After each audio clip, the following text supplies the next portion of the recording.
Guys, the 4.5 Abyss usage rates recently came out, and today I'm going to talk about them to give you my take on what they mean in terms of meta. I've got a bunch of few interesting takeaways to make about this chart. The first is that Nahida and Dendro absolutely fell from the heavens. In the 4.4 version of this, she was alongside Furina in the highest tier, and now she's below even Furina's henchman. Heck, she's even below Baiju, Mr. 5-star Yayao, so what happened here? Obviously, nothing changed about Nahida herself, but it's just that Dendro doesn't have particularly great matchups in this Abyss. Some would guess that this is because of the Terror Shroom that is currently being housed in the second side of the current lineup. He has pretty high Dendro resistance, so it would make sense for people to prioritize other teams over Dendro composition here. However, I'm not quite sure that's the reason of the drop-off. I think the actual reason is another one. The most popular Dendro composition in general is Al-Haytham Quickbloom. Despite dropping in popularity in this Abyss, it's still ranked 8 overall in the most used teams list of this chart. Offensively, this team is incredibly flexible, it's generally hard to find bad matchups for it in that sense. However, compared to many other teams, it has a big flaw, and that is that its durability is definitely not the best. On this team, most of the time you're using Cookie as your dedicated hitter, but since she's being built with Elemental Mastery to increase the hyperbloom damage she can deal, she pales in comparison to other healers in this role specifically. In the vast majority of cases, it's fine, but in this Abyss specifically, it can be quite dangerous. The main issue here is Coppelia. Seriously, what the heck is this robot? Generally in this fight, unless you want to end up like Signora against Raiden, you need defense. And even then, it might not be enough. Even characters like Zhongli struggle to keep their shields up against this absolute monster. So it's perfectly understandable that a team like Al-Haytham Quickbloom, that all things considered is quite fragile compared to the more durable teams, would lose popularity in this scenario. Now, to be honest, if you use Jinja on the composition, it feels more durable compared to other Quickbloom teams. It doesn't completely fix the problem, but it feels very usable. And it's no coincidence that that's the most used Quickbloom variant. Tighnari also dropped, but interestingly enough is still the most used standard character in this chart. The reason is that the second side is a full send boss rush, and that's a scenario that benefits him the most. Now, the true question here, if all the other Dendro units got hit like this, why is Baiju unfazed? The reason is Neuvillette. The Neuvillette team with Baiju, Furina, and Kazuha is still his most popular team. For Neuvillette, the current side one is pretty much a walk in the park, because the first two chambers feature a lot of opponents and he thrives in that situation, of course, and against Coppelia, the fact that he has a lot of HP makes him pretty durable. On top of that, between Furina and himself, his team has a lot of Pneuma attacks, so he can disable the special Coppelia phase pretty easily. So, there you go. Baiju now is the best Dendro unit. Well, of course not, but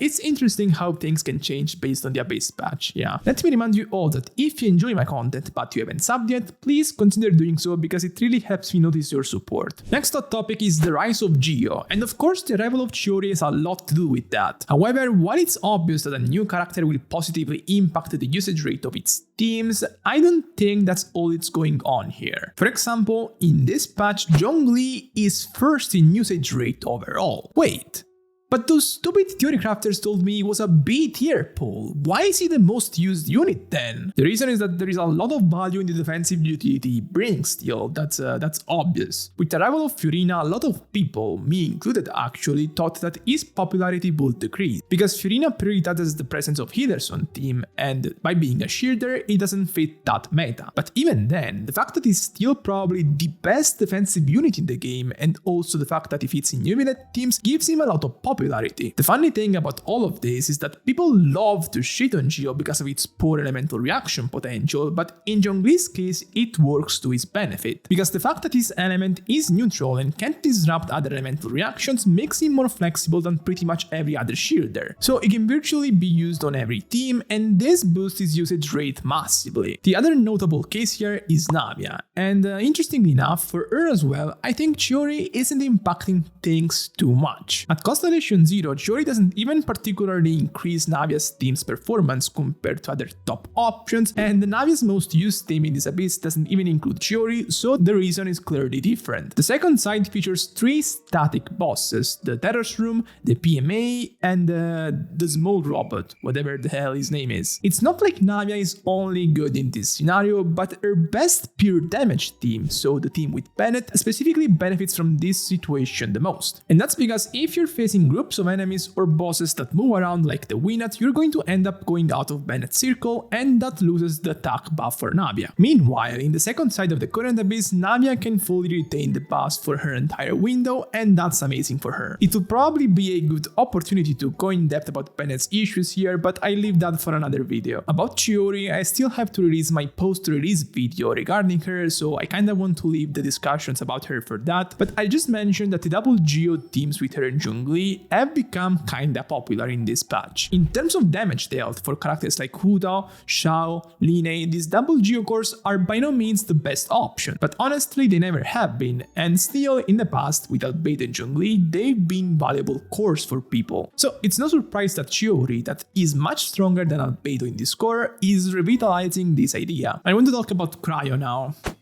This element needs a hand. I'm starting to believe Hoyo hates Ayaka. Not talking about Ganyu, because it's clear they hate her, but starting to believe they hate Ayaka as well. Like, the first side of the current abyss was the perfect scenario for Cryo to thrive, because it features a lot of enemies that can be grouped in the first 2 chambers. That's the one scenario where Ayaka and Ganyu can absolutely mop the floor with opponents. But they just had to put Coppelia in the last chamber, man. Coppelia comes in with absurd Cryo resistance, and this pretty much shuts these teams down completely. Of course, the second side is a tough sell, because it's all bosses, so unless your investment on Ganyu and Ayaka isn't very high, you're going to struggle a lot. But at least Brizzly is doing quite fine actually, and finally the solo Brizzly team isn't his most used team anymore. Instead, Melt gained popularity, and it's pretty clear why. In the second side you can freeze opponents, so Melt is the obvious choice here. I wouldn't say this Melt team right here is his best Melt composition, because that's for me the Fiorina, Shelling, Bennett, Brizzly team, but this one includes Zhongli, so it's clear why it's the most popular. There is a benefit to Zhongli in this abyss offensively, namely the fact that in the third chamber he can take care of the boss Geo armor pretty much instantly, so that just contributes to his usage rate even more. Overall, in terms of meta, I think the current order of the Cryo units in this list, so Brizzly first, Ayaka second, and Ganyu third, is actually pretty realistic in terms of how good they are. I wouldn't say Brizzly is better than Ayaka when she can be used at her best, but I think is more versatile in uses because is much easier to use, and that kinda makes him better for a general scenario. For the rest, the remainder of the list is quite standard really, like no surprises. The plunge teams with Xianyun and Xiao have gone down in popularity because they're not the new shiny toys anymore. Raiden is pretty much unchanged from the last list, and that's because she has so many teams that she can't have bad matchups, like it's quite impossible for her, so she's always stable in S tier. Same for Child kinda, he obviously doesn't have as many teams as Raiden, but is one team international, is very flexible and pretty much has no bad matchups. In this abyss, in the first side, is definitely eating, because it features a lot of enemies and that's his best case scenario. Weird that Nilo is so low. She's usually low on this list, she's still very good, like the Bloom teams she has are very good. Maybe people find her boring, like she's very good for sure, but the fact that most of her team damage comes from Blooms can make her kind of repetitive, I guess. Like regardless of which teammates you bring, it's always going to be the same thing, kind of, so that's repetitive, yeah. Sure, somebody like Nubilet is also repetitive, but I don't see Nilo shooting massively side beams now, do I? And in a way, Nubilet and Nilo kinda overlap, because they're both units you want to use in AoE floors, so if you have Nubilet, you're probably not going to use Nilo, I think. Or at least that's the experience I have with my Nilo, that I haven't used in 6 months. For the rest, I don't think there is much else to say. other than the fact that the limited 5 stars that are below 8 here, most of the time are the 5 stars that don't feel that great to use. Like they can be good, they can perform really well. For example, Line is very good, but since he doesn't feel that good to use as he is a charge attack user, a charge attack bow user, people won't use him that much. So you can see this only from a how good the character is perspective, but also how good the character feels to use. Alright, I'm done for today. If you enjoyed this video, make sure to subscribe and also go check the video I made on the user-generated content Hoyoverse has announced. And peace!